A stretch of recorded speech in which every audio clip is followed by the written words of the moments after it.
Alright. What's going on, everybody? DMV Air 8 back in the building with yet another video where today I'm here to share my post-game recap with you guys of that magnificent, awesome Monday Night Football game that happened last night between the Ravens and the Niners. Not gonna lie to you guys, that game right there was just pure and utter domination.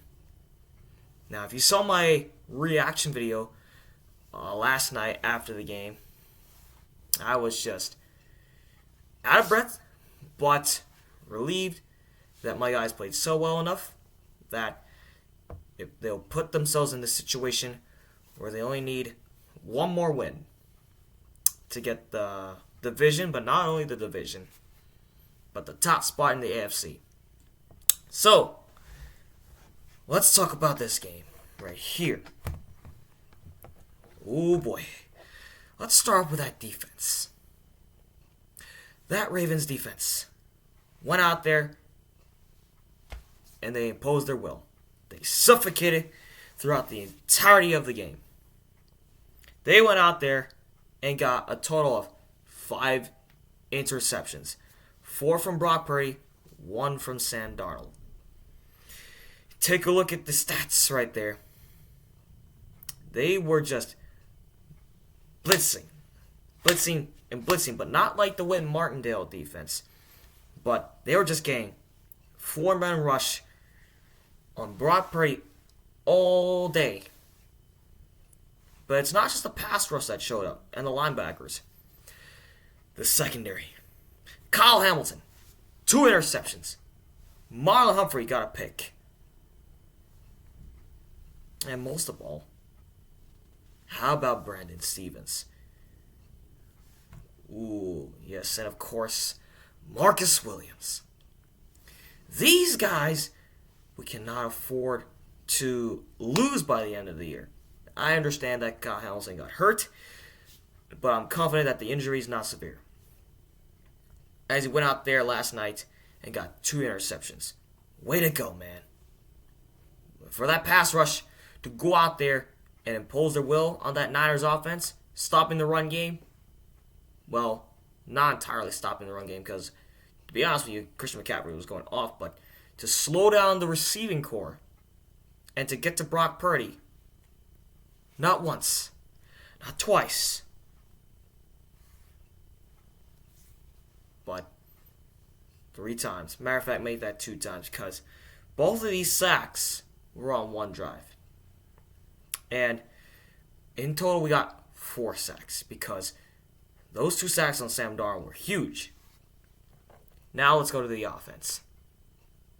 Lamar Jackson played like an MVP caliber quarterback. No interceptions thrown.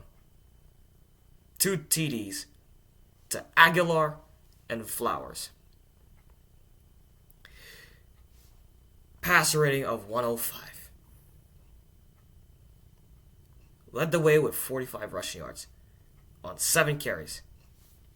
And he was just absolutely sensational. He was precise. He was perseverant. He was resilient with the football. Whenever he had it in his hands, he did something magical. And for this offense to go out there prepared for that tough environment in Santa Clara was just amazing to watch. And to see this team write a statement against the San Francisco 49ers is just something to see right there. Now, we need to make another statement because we got that game done. It's a done deal. Now, we got to get ready for the Miami Dolphins. I'm going to guarantee y'all that is not going to be an easy win at all. It's a battle for the 1 seed in Baltimore at 1 p.m. Eastern Time. I don't know why that game did not get flexed, but it is what it is at the end of the day.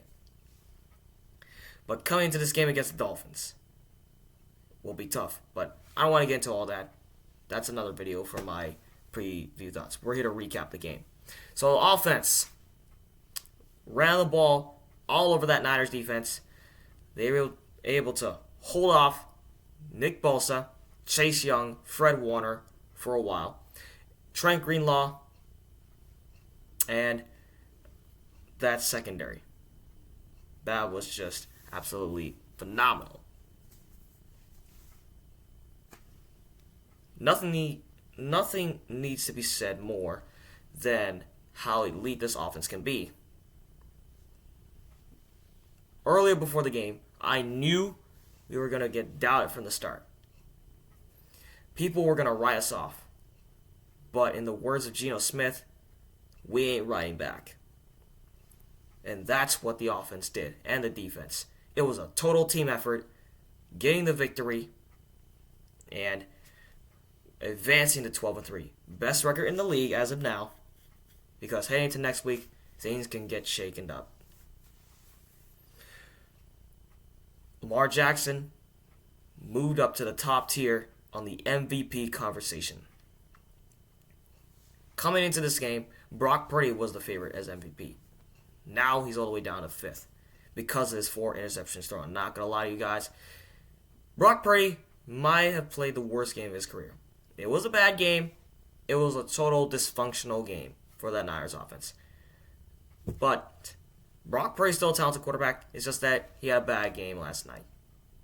And of course, they did hurt themselves a lot with the interceptions. Because of how strong my pass rush is and the defense in the secondary stepping up, yes, it's going to cause momentum to go the wrong way. That's what Brock Purdy did in that game. As for Lamar Jackson, he went out there not only to play for MVP, but to go out there and win the game. And that's what he showcased. An MVP type of performance for Lamar Jackson, putting up 33 points and holding off the Niners defense to 19 points of offense. That was absolutely sensational right there. As for the coaching staff, John Harbaugh, I said they had to make good coaching decisions, and he did it.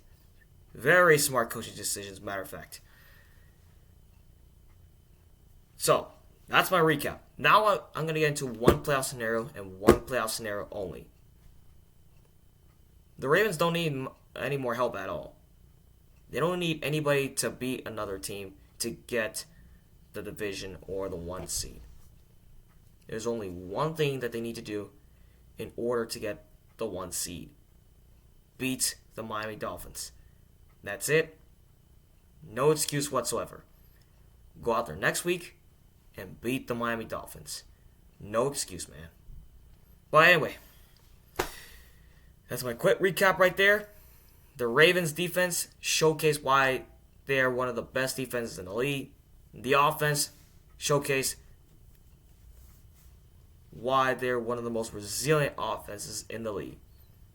They're not going to be always pretty at times, but they're always going to be resilient. I've been saying this the entire year. They're a resilient football team. And so with that being said, that's all I got to say. And I'll see you guys in my pregame video with the Ravens and Dolphins. So with that being said, that's all I got to say. Let's get it.